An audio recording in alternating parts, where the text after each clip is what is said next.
الحمد لله وكفى والصلاة والسلام على أشرف الأنبياء محمد المصطفى وعلى آله وصحبه وأزواجه وذرياته وأهل بيته أجمعين أما بعد فأعوذ بالله السميع العليم من الشيطان الرجيم بسم الله الرحمن الرحيم۔ ہماری حکومت نے تازہ جو دو معاہدے کیے ہیں، دو فسادی گروہوں کے ساتھ، خوارج کے ساتھ، اس کے نفسیاتی اثرات کیا ہوں گے، اس کے عواقب کیا ہیں ان دا لانگ رن، آگے چل کے آپ کو کیا بھگتنا پڑے گا، اس پہ میں بات کرنا چاہتا ہوں۔ ریاست کا کام کمزور طبقوں کو دبانا، چھوٹے چھوٹے جرائم کرنے والوں کو پکڑ کے ایک ایسے نظام کے حوالے کر دینا کہ جو مرنے کے بعد فیصلے کرتا ہے۔ یعنی ایک بندے کو بری کیا اور اس کو مرے ہوئے بھی جو ہے وہ 4 سال ہو گئے تھے، کسی کو 10 سال ہو گئے تھے، اور اس کو سپریم کورٹ بری کر رہا، پتہ چلا کہ جی وہ تو 10 سال پہلے ہی کولیپس کر گیا انتظار میں کہ انصاف ہوگا۔ اور جو فسادی گروہ ہزاروں لوگوں کو مار دیتے ہیں، سینکڑوں نہیں ہزاروں لوگوں کو مار دیتے ہیں بلا تفریق، مرد و زن، بوڑھے اور بچے، وہ مساجد پہ حملے کرتے ہیں، مساجد اڑا دیتے ہیں، اور جمعے والے دن پارکوں پہ حملے کرتے ہیں، وہ آپ کے ملٹری بیسز پہ حملے کرتے ہیں، وہ آپ کے اورین طیارے تباہ کر دیتے ہیں۔ اور اگر بات سچی ہے کہ وہ آپ کے اے پی ایس کر دیتے ہیں، وہ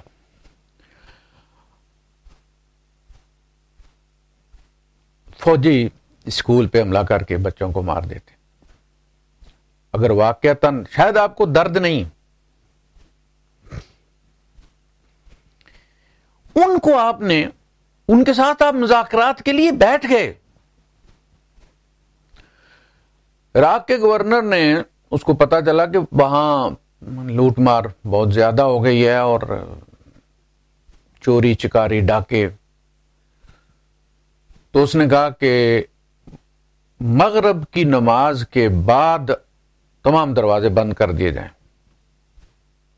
شہر کے، کوفے کے۔ اس کے بعد جو بندہ باہر مل جائے اس کو سزا دی جائے۔ ایک بندہ کہیں بیچارہ بکری ڈھونڈنے اپنے گیا، بکری دور بھاگ گئی، بکری اسے مل گئی لیکن لیٹ ہو گیا، دروازے بند ہو گئے، وہ آ کے دروازے کے باہر بیٹھ گیا۔ صبح ہوئی تو چوکیداروں نے پکڑ لیا، اس کو پیش کیا گیا، اس نے عذر پیش کیا، گورنر نے اس کی ساری بات سنی اور اس نے کہا کہ واللہ ہمیں تمہاری بات پر پورا یقین ہے کہ تم سچے ہو، تم ڈاکو نہیں ہو، لیکن ریاست کی بہتری کے لیے، عوام الناس کی بہتری کے لیے، قانون کی رٹ کے لیے تمہاری قربانی ضروری ہے، اور ان اس بندے کی گردن اڑا دی، اس کو ڈاکو قرار دے کر۔ اس کے بعد لوگ عصر کے بعد ہی آ کے تو بیٹھ جاتے تھے شہر میں، باہر کوئی نہیں ملتا تھا۔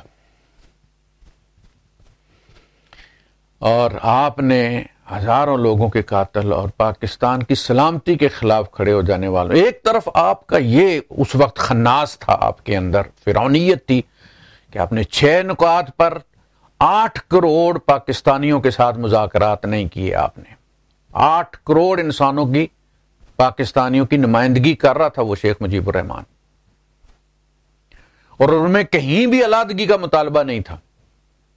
وہ سارے وہی مطالبے تھے جو آج سیاسی جماعتیں کر رہی ہیں، ووٹ کو عزت دو۔ آپ نے ان پر فوج چڑھا دی، اور پھر جو آپ کے ساتھ ہوا مجھے بتانے کی ضرورت نہیں۔ اگر آپ ان کے ساتھ بیٹھ جاتے تو آج ہم وہاں مشرقی پاکستان میں بیٹھے ہوتے اور انڈیا ہم سے یوں ہی ڈر رہا ہوتا جس طرح اس وقت چائنا سے ڈرتا ہے۔ اور ایک طرف ذلت کا یہ حال ہو گیا آپ کا کہ آپ فسادی گروہوں کے ساتھ مذاکرات پر بیٹھ گئے ہیں۔ ایک طرف آپ کا وزیر اعظم اپوزیشن لیڈر سے ہاتھ نہیں ملاتا، اس کے ہاتھ پلید ہو جاتے ہیں، دوسری طرف انسانوں کے خون سے رنگے ہوئے جو ہے وہ ہاتھوں کے ساتھ وہ ہاتھ ملا لیتا ہے جا کے اور ان کے ساتھ معاہدہ کرتا ہے. اس کے اثرات کیا ہوں گے؟ جب صلح حدیبیہ ہوئی تو اللہ پاک نے اس صلح کو فتح مبین قرار دیا. انا فتحنا لک فتحا مبینا، ہم نے آپ کو واضح فتح عطا کر دی. وہ واضح فتح کس بات پر تھی؟ یہاں تک کہ عمر فاروق رضی اللہ عنہ نے سوال کیا کہ اللہ کے رسول یہ وہ فتح مبین ہے؟ یعنی فتح کی شرائط آپ دیکھیں کہ محمد رسول اللہ انہوں نے نہیں لکھنے دیا. محمد رسول اللہ لکھا ہوا کٹوا کے انہوں نے کہا کہ ہمارا معاہدہ محمد بن عبداللہ کے ساتھ ہے، ہم رسول اللہ نہیں مانتے. مان لے تو جھگڑا کس چیز کا بھائی؟ چلیے تشریف لے چلیے پھر مکے. ہم رسول اللہ مانتے نہیں جس کو ہم رسول اللہ نہیں مانتے. رسول اللہ کے ساتھ معاہدہ کس چیز کا؟ رسول اللہ کے ساتھ ہمارا معاہدہ نہیں، ہمارا معاہدہ اس کے ساتھ ہے جس کو ہم محمد بن عبداللہ مانتے ہیں. اس میں لکھا جائے کہ ھذا بینا قریش مکہ اور محمد بن عبداللہ. اور آپ نے لکھا ہوا کٹوا دیا، فرمایا کہ تم نہ مانو، اگرچہ میں اللہ کا رسول ہوں لیکن محمد بن عبداللہ بھی ہوں، اس پہ بھی معاہدہ کیا جا سکتا ہے. یہ شرط، پہلی شرط لکھا ہوا کٹوایا انہوں نے رسول اللہ، اور حضور نے کاٹ دیا. پھر انہوں نے کہا کہ اگر کوئی کافر مکے آج کے بعد کوئی کافر بھی اگر مسلمان ہو کر مدینے جائے گا تو آپ اسے واپس کریں گے ہمیں. حضور نے مان لیا. انہوں نے کہا کہ کوئی شخص اگر مرتد ہو کے اسلام سے نکل کے مکے میں آ جائے گا تو ہم آپ کے حوالے نہیں کریں گے. جی بسم اللہ، یہ بھی ہمیں منظور ہے.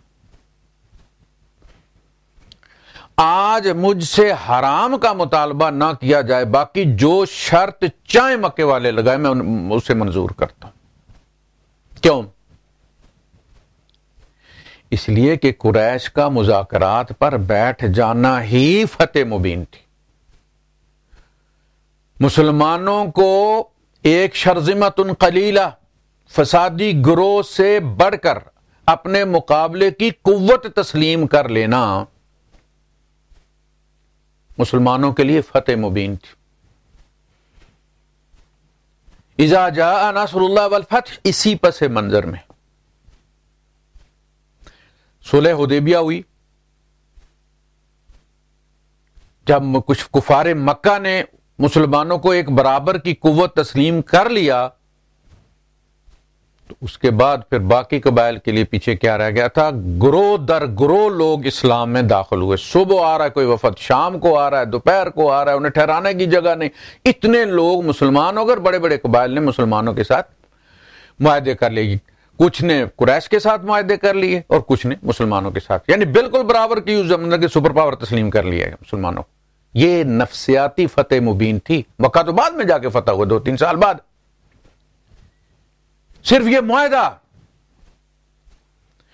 ایک گروہ کو ریاستی سٹیٹس مل جانے کا فتح مبین تھی کہ تم وہ قوت ہو کہ جس کے ساتھ ریاست ایک معاہدہ کر رہی ہے اور تمہیں ریاست تسلیم کر رہی ہے. ریاستیں ریاست کے ساتھ معاہدے کرتی ہیں، گروہوں کے ساتھ نہیں کرتی. انڈیا کتنا بھگتا ان کو؟ اچھا میں آپ کو بتاتا ہوں آگے مسئلہ کیا ہے ہمارے ساتھ. کوئی ضمیر میں کوئی مسئلہ ہے ہمارے. تو اس کے بعد 2 سال لگے ہیں اور 10,000 مسلمان صرف 2 سال کی کمائی ہیں. یعنی یہ سٹیٹس ملنے کے بعد پبلک کا رجحان ہو گیا اسلام کی طرف، مسلمانوں کی طرف. انہیں مسلمانوں کی اہمیت کا اندازہ ہوا، قوت کا اندازہ ہوا، اور 10,000 بندہ لے کر حضور مکہ فتح کرنے کے لیے گئے ہیں، جبکہ اس سے پہلے 1400 صلح حدیبیہ میں تھا اور اس سے پہلے آپ کو پتہ ہے کہ ہم محاصرے کی حالت میں تھے اور باہر لشکر بیٹھے ہوئے تھے جس کا ذکر سورہ احزاب میں ہے. تو وہ بھی کیفیت تھی کہ مسلمان باہر پیشاب کرنے کے لیے بھی سکون سے نہیں نکل سکتے تھے، بے خوفی کے ساتھ نہیں نکل سکتے تھے. ایک وہ عالم تھا اور ایک وہ عالم تھا کہ معاہدہ کیا قریش نے، آج وہی جگہ وہی ہے. آپ نے فسادی گروہوں کو ریاست تسلیم کر لیا ہے اور اب دیکھنا لوگوں کا رجحان ان کی طرف اور بھرتی کا جو ان کا فلوگا انہوں نے دم لینے کے لیے آپ سے وقت لیا ہے وہ کبھی کسی معاہدے کا نہیں کریں گے. وہ ان سب کی نفسیات ہے یہ ایک ہیں. یہ افغانستان والے ہوں، طالبان ہوں، یہ ہمارے والے ہوں،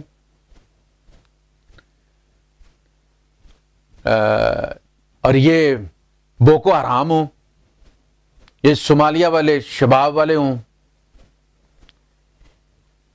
یہ دال عین اور شین والے ہوں، یہ سب ایک ہی تھیلی کے جٹے بٹے ہیں. ان کا جو پروگرام ہے اور ان کی جو نفسیات ہے اور ان کا جو ایم ہے اس میں رائی کے دانے کے برابر بھی کوئی فرق نہیں ہے. لیکن آج آپ کمزور ہیں، حکومت بھی کمزور ہے، ہماری فوج بھی کمزور ہے، اور اس کمزوری کا احساس فوج کو ہے اور اس لیے ہے کہ اس کے پیچھے کوئی نہیں. اب اس نے سب کو بدگمان کر دیا، بدزن کر دیا سیاست میں گھس کر. لہذا اس کو اپنی پشت کے ننگے ہونے کا احساس ہے. اب یہ اس طرح نہیں مار سکتی جس طرح انہوں نے پہلے ضرب عضب میں اور رد الفساد میں انہوں نے فاٹا کا توڑا بورا کیا ہے اور ان کو عاد اور سمود کی بستیاں بنا دیا ہے. 7.5 لاکھ انسانوں کو سڑک پر نکال کر ان کے گھروں کو انہوں نے روند دیا ہے، ٹینکوں کی بمباری کے ساتھ، جہازوں کی بمباری کے ساتھ. کوئی جہلتی ہوئی چیز وہاں انہوں نے نہیں چھوڑی. کس جرم میں؟ یہ جو تھے، یہ جن کے ساتھ انہوں نے کیا، یہ انہی کے پالے ہوئے تھے، یہ انہی کے پالے ہوئے تھے، انہی کے تربیت دیے ہوئے تھے. یہ دندناتے پھرتے تھے فاٹا میں، اور جو شریف لوگ تھے نا، جو قانون کی حکمرانی چاہتے تھے، وہ دبکے ہوئے تھے.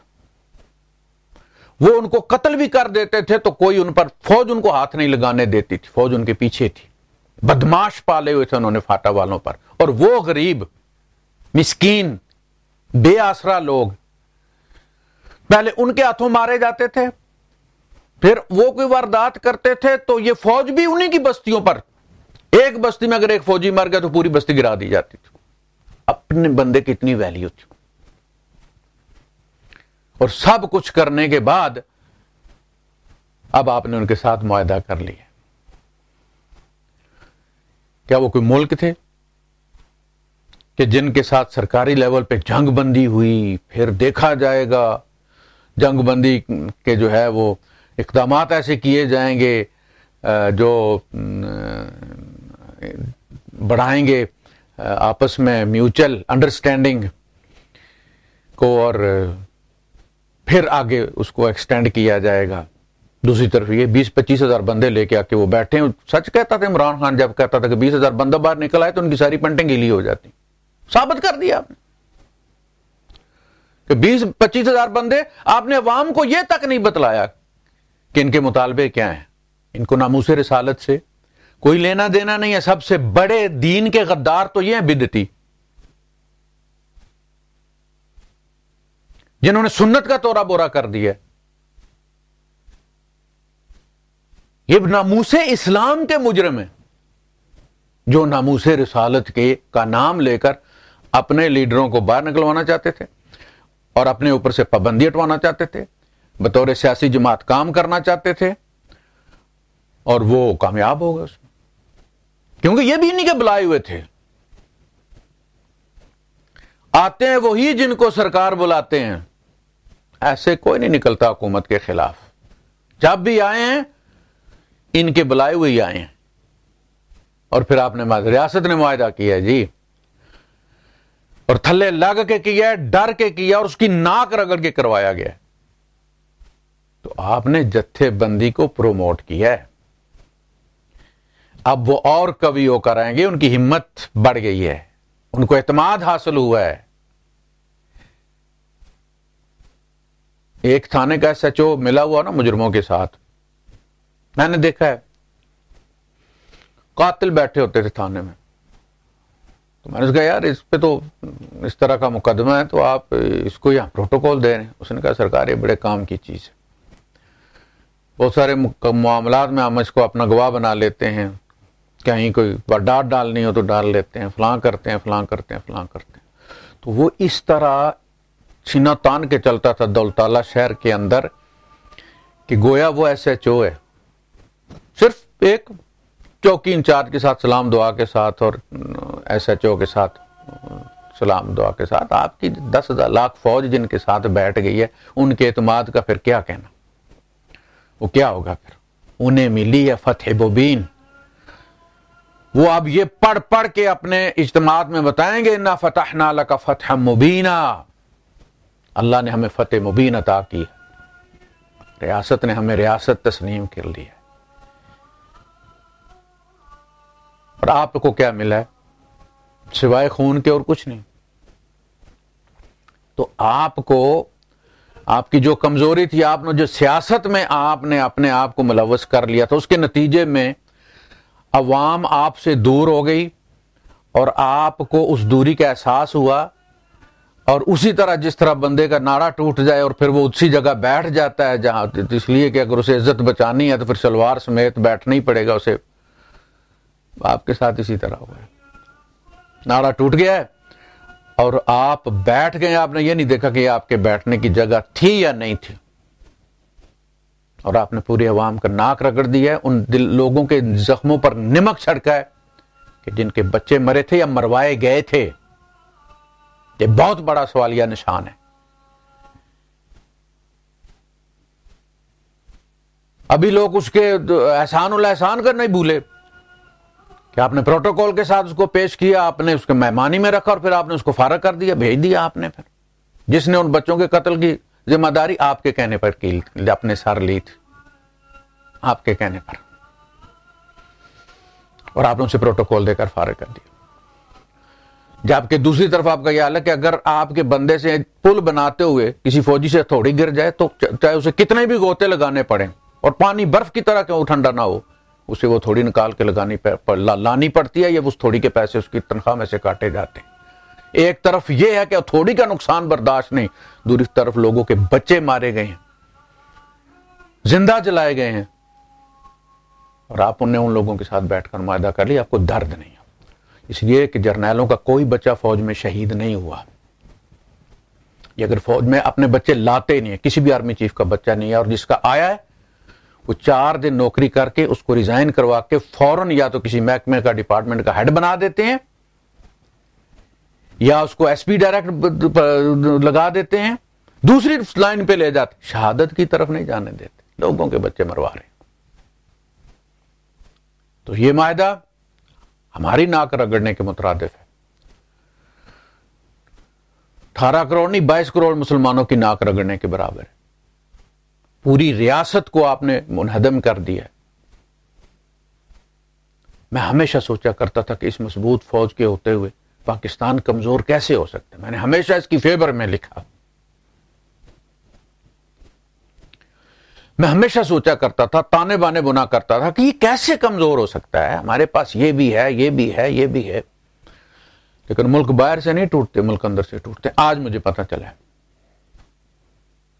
کہ ملک باہر سے نہیں ٹوٹتے, باہر سے کسی کو ضرورت ہی نہیں ہوتی, اندر سے وہ ختم کر دیتے.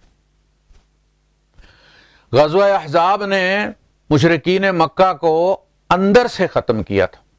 حضور نے جب وہ محاصرہ اٹھا مدینے کا تو آپ نے فرمایا لن تغزوکم القریش بعد عامہم ھذا, آج کے بعد قریش کبھی تم پر چڑھائی نہیں کر سکے. اندر سے ٹوٹ گئے, ختم ہو گئے.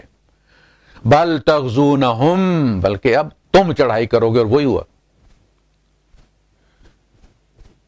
چند مہینے بعد مسلمان مکے کے دروازے پہ بیٹھے ہوئے تھے, عمرہ کرنا ہے جی ہم نے. جہاں پہ صلح حدیبیہ ہوئی, مدینے کو ریاست تسلیم کیا گیا اور مکے کا پھر بینڈ بج گیا. سال بعد مسلمان مکے کے دروازے پہ کھڑے تھے. یہ آپ کے ساتھ ہونے والا ہے, ہونے جا رہا ہے. ملک میں حکومت نام کی کوئی چیز نہیں, سرے سے کوئی چیز نہیں. اس کا پرائز کمیٹیوں پر جو ہے وہ نہیں ہے, کوئی ہولڈ نہیں ہے. کوئی اس کے کہنے میں نہیں ہے، مرضی سے قیمتیں چڑھ رہی ہیں ہر چیز کی. جس طرح ٹائر ٹوٹ جائے اور گاڑی جدھر مرضی ہے رخ کر لے، ڈرائیور کے ہاتھ میں کچھ نہیں ہوتا. حکومت کوئی چیز نہیں ہے. ہم سمجھتے چلو فوج تو ہے، پتہ چلا فوج بھی اب کوئی چیز نہیں ہے. اب ہمیں اور انتظار ہے کہ اب کون سا گروہ اٹھتا ہے. جس طرح ایڈز بندے کو ہو جائے نا تو اس کے بعد ہر بیماری اٹھتی ہے. اب آپ ہر فسادی کا انتظار کریں. لوگوں کو پتہ چل گیا نا، ایک بندہ کہیں سے تار پھلان کے گزرتا ہے تو پھر سارے ادھر سے لائن لگا لیتے ہیں. لوگوں کو پتہ چل گیا کہ ہم نے کہاں سے جانا ہے، کس کی ناک پکڑنی ہے، کس کی سونڈ پکڑنی ہے اور کس کی دم پکڑنی ہے، انہیں پتہ چل گیا. ایک پول بند کر دو، بندہ 10-15 ہزار وہاں بٹھا دو اور بس حکومت سارے مطالبات مان لیں. مسئلہ یہ ہے، ہمارے ساتھ یہ واردات ہوئی ہے اور یہ میں نہیں سمجھتا کہ اس میں کوئی سیاسی بصیرت تھی یا کوئی فوجی پالیسی تھی یا کوئی اسٹریٹجی تھی. کچھ بھی نہیں تھا، صرف مجبوری تھی، مجبوری.